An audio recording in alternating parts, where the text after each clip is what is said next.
लोग अपने वचनों से ज़्यादा अपने डर से नियंत्रित होते हैं। अगर आप सत्ता की दुनिया को बाहर से देखें तो वह बहुत सुंदर लगती है। न्याय, ईमानदारी, धर्म और नैतिकता की बातें।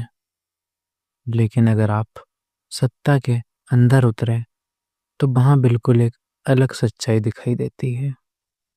ये किताब उसी सच्चाई को बिना सजावट, बिना झूठी नैतिकता के सामने रखती है।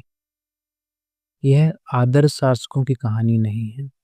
ये किताब उस दुनिया की बात करती है जहाँ फैसले अच्छाई और बुराई के बीच नहीं, बल्कि जीवित रहने और गिर जाने के बीच लिए जाते हैं। यहाँ मान लिया जा गया है कि इंसान जैसा दिखता है वैसा होता नहीं। इंसान स्वार्थी है, अवसरवादी है और जब तक फायदा होता है तब तक वफादार रहता है। जैसे ही खतरा आता है वही इंसान सबसे पहले साथ छोड़ देता है। इसलिए अगर कोई शासक सिर्फ लोगों की अच्छाई पर भरोसा करके शासन करता है तो वह खुद को धोखे में रख रहा होता है।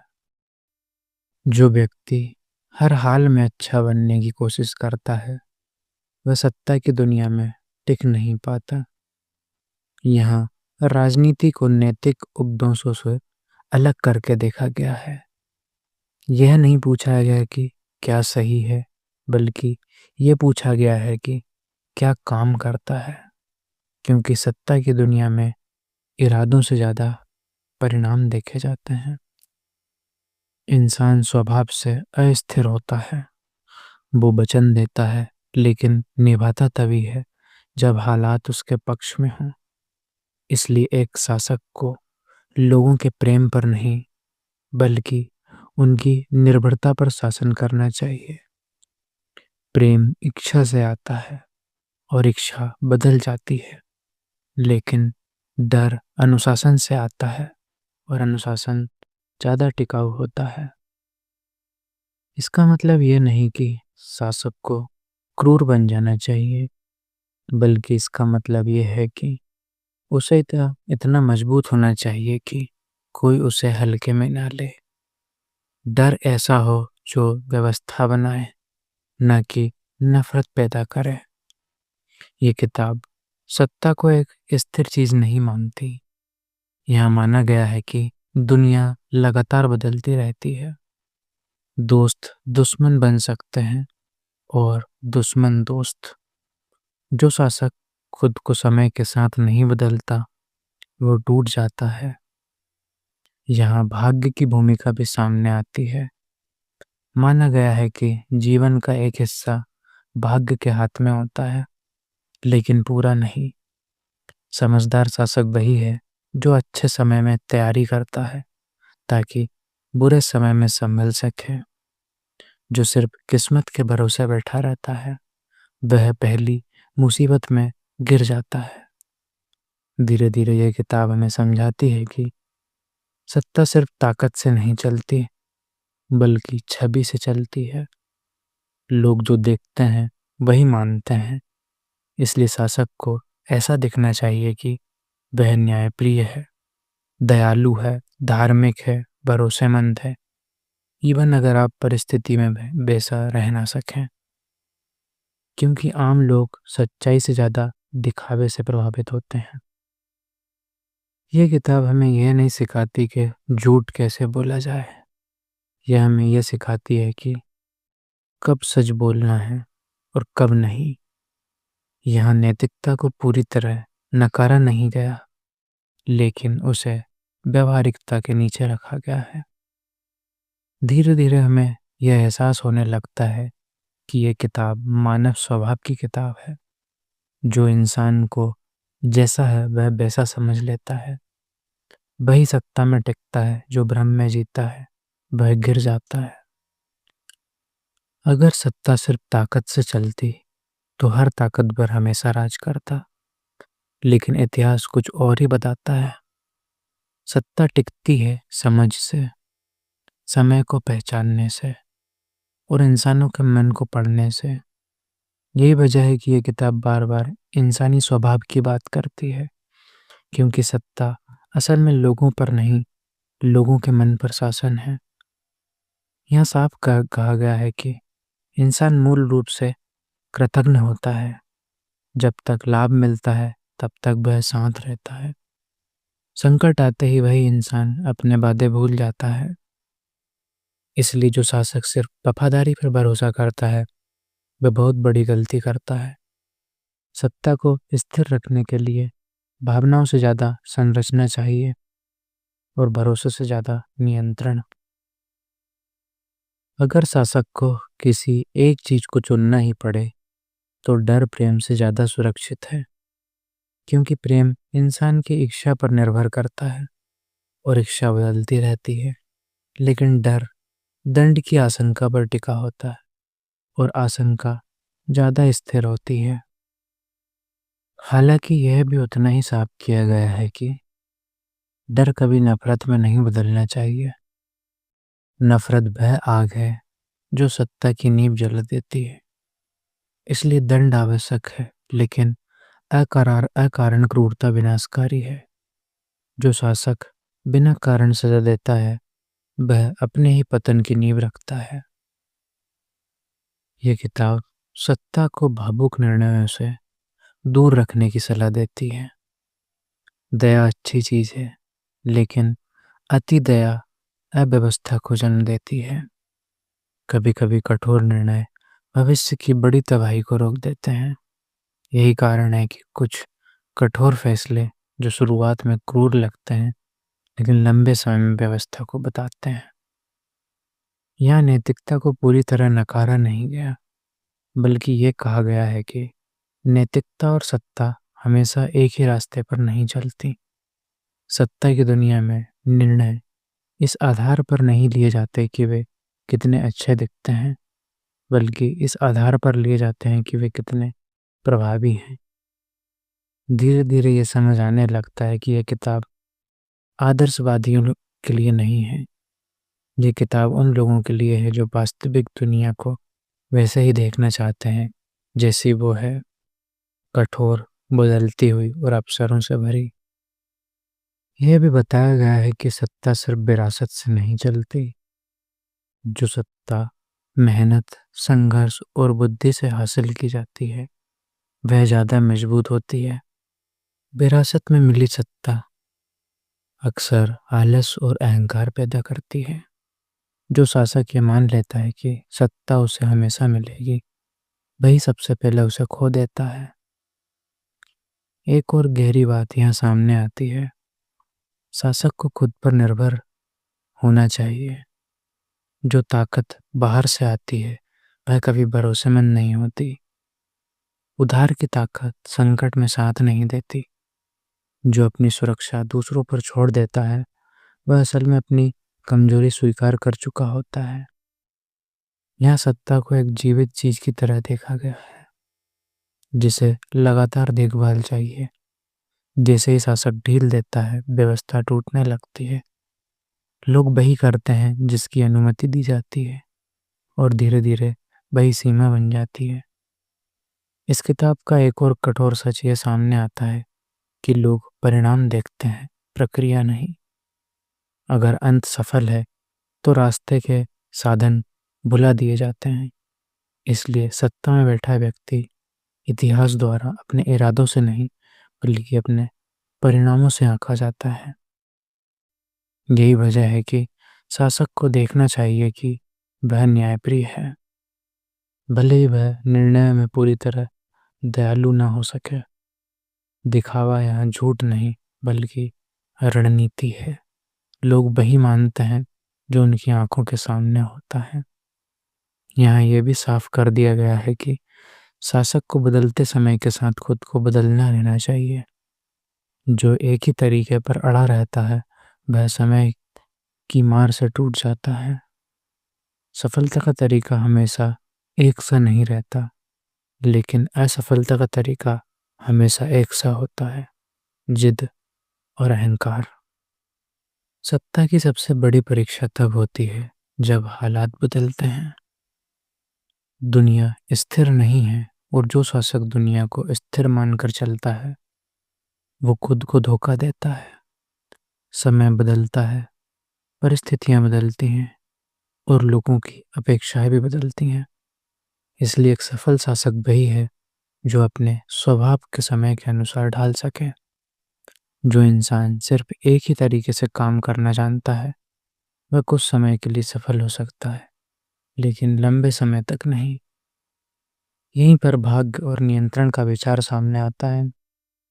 ये माना गया है कि इंसान को जीवन और सत्ता में भूमिका भाग्य की भूमिका होती है, लेकिन पूरी नहीं। भाग्य आधा रास्ता तय करता है, बाकी आधा इंसान के निर्णय तय करते हैं। जो शासक हर चीज को किस्मत के भरोसे छोड़ देता है वह असल में अपनी जिम्मेदारी से भाग रहा होता है। समझदार शासक वही है जो अच्छे समय में आने वाले बुरे समय की तैयारी करता है, ताकि जब परिस्थितियां उसके खिलाफ हों तब भी वह पूरी तरह असहाय ना हो। यहाँ एक और बहुत गहरी बात की गई है। इंसान तब ज़्यादा गलती करता है जब वह बहुत सुरक्षित महसूस करता है। लंबे समय तक सत्ता में रहने से शासक के भीतर यह भ्रम पैदा हो जाता है कि अब कोई उसे चुनौती नहीं दे सकता। यही भ्रम धीरे धीरे उसे सतर्कता से दूर ले जाता है और सत्ता में असली खतरा बाहरी दुश्मनों से ज़्यादा आंतरिक ढील से पैदा होता है। ये किताब बार बार चेतावनी देती है कि वादे परिस्थिति के अनुसार निभाए जाते हैं। अगर दुनिया आदर्श होती तो वादे हमेशा निभाए जा सकते थे, लेकिन क्योंकि दुनिया ऐसी नहीं है इसलिए शासक को यह समझना चाहिए कि कब वादा निभाना उसे कमज़ोर बना देगा और कब वादा तोड़ना सत्ता को बचाएगा। यहाँ वादा तोड़ना नैतिक रूप से गलत लग सकता है, लेकिन सत्ता की भाषा में यह कई बार अनिवार्य हो जाता है। हालांकि यह भी साफ किया गया है कि वादा तोड़ने में भी समझदारी चाहिए। हर वादा तोड़ना सख्ती नहीं दिखाता, बल्कि अविश्वास पैदा करता है। इसलिए शासक को ऐसे कारण तैयार रखने चाहिए जिनसे उसके निर्णय जनता को तर्कसंगत लगे। सोच सच में ज़्यादा उस कहानी पर भरोसा करते हैं जो उन्हें समझ में आती है। धीरे धीरे यह स्पष्ट होता जाता है कि यह किताब इंसान की अच्छाई पर नहीं बल्कि उसकी वास्तविकता पर आधारित है। यहाँ यह माना गया है कि ज़्यादातर लोग दिखावे से प्रभावित होते हैं, गहराई से नहीं। वे वही देखते हैं जो सामने होता है और वही मानते हैं जो बार बार दिखाया जाता है। इसलिए शासक की छवि उतनी ही महत्वपूर्ण है जितनी उसकी वास्तविक शक्ति। यहाँ शासक को एक कलाकार की तरह देखा गया है जिसे हर समय मंच पर रहना होता है। उसकी हर हरकत देखी जाती है, हर शब्द तोला जाता है। इसलिए उसे ऐसा दिखना चाहिए कि वह दयालु है, न्यायप्रिय है, धार्मिक है और नैतिक है। भले ही हर परिस्थिति में वह इन सब का पालन न कर पाए। यह पाखंड नहीं बल्कि सत्ता की भाषा है। एक और असहज लेकिन सच्चा विचार यह है कि अच्छे इरादे हमेशा अच्छे परिणाम नहीं देते। कई बार जो शासक बहुत ज़्यादा अच्छा बनने की कोशिश करता है वही सबसे पहले नष्ट होता है, क्योंकि दुनिया ऐसे लोगों से भरी है जो अच्छाई का फायदा उठाना जानते हैं। इसलिए शासक को यह सीखना पड़ता है कि कब अच्छा बनना और कब सख्त। ये किताब सत्ता को एक संतुलन की तरह देखती है, जहाँ जरा सा झुकाव भी पतन की ओर ले जा सकता है। ज़्यादा कठोरता नफरत पैदा करती है और ज़्यादा नरमी अव्यवस्था। जो शासक इन संतुलन को समझ लेता है वही लंबे समय तक टिकता है। धीरे धीरे सुनने वाला यह महसूस करने लगता है कि यह सिर्फ राजाओं की कहानी नहीं है, यह इंसानी व्यवहार की कहानी है। ये बताते हैं कि सत्ता चाहे किसी भी रूप में हो, राजनीति में, समाज में, संगठन में या जीवन में, उसके नियम लगभग एक जैसे रहते हैं। और यहीं पर यह किताब सबसे ज़्यादा असहज करती है, क्योंकि यह हमें सोचने पर मजबूर करती है कि अगर हम सत्ता में होते तो क्या हम सच में अलग होते, या हम भी वही फैसले लेते, बस अलग नामों से उन्हें सही ठहराते। सत्ता का अंत अक्सर अचानक नहीं आता, बल्कि बहुत धीरे धीरे आता है। ये किताब बार बार इस ओर इशारा करती है कि किसी शासक को सबसे ज़्यादा खराब तब होता है जब उसे लगता है कि अब सब कुछ उसके नियंत्रण में है। यही आत्मविश्वास धीरे धीरे अंधविश्वास में बदल जाता है।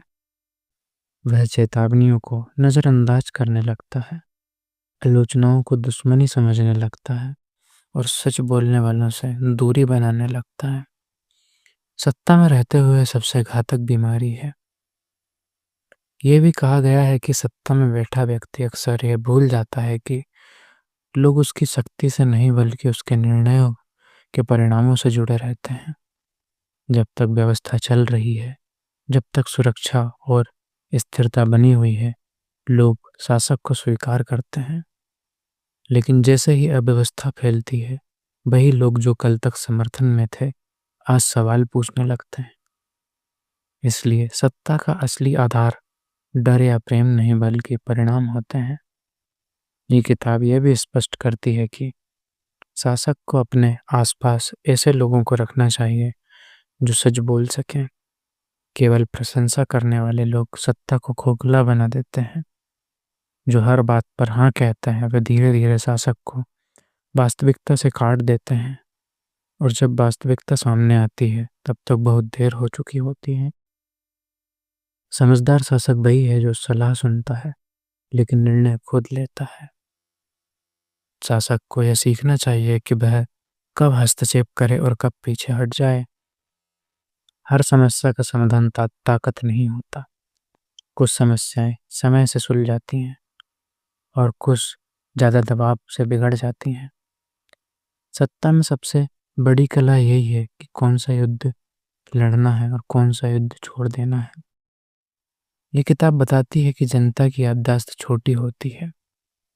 लोग हाल की घटनाओं को ज़्यादा याद रखते हैं, पुराने अत्याचारों को नहीं। इसलिए अगर कोई शासक शुरुआत में कठोर भी रहा हो लेकिन बाद में व्यवस्था और स्थिरता दे देता है, तो लोग उसे स्वीकार कर लेते हैं। लेकिन अगर कोई शासक शुरुआत में बड़ा अच्छा रहा और बाद में अव्यवस्था फैला दे, तो उसकी पुरानी अच्छाइयाँ कोई याद नहीं रखता।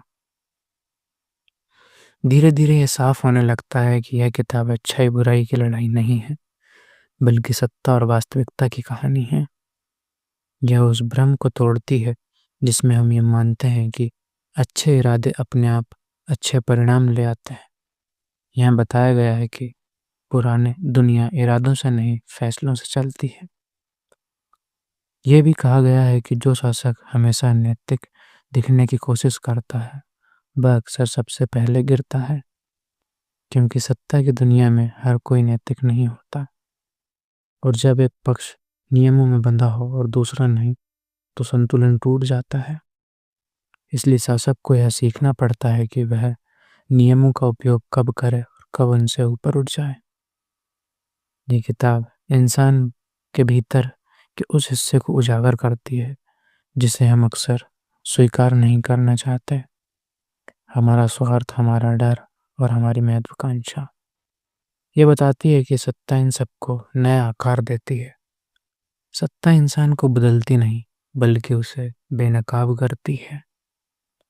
और यहीं पर यह किताब सबसे ज़्यादा प्रभावशाली हो जाती है, क्योंकि यह हमें एहसास कराती है कि यह सिर्फ राजाओं और राज्यों की कहानी नहीं, यह हर उस जगह की कहानी है जहाँ निर्णय लिए जाते हैं।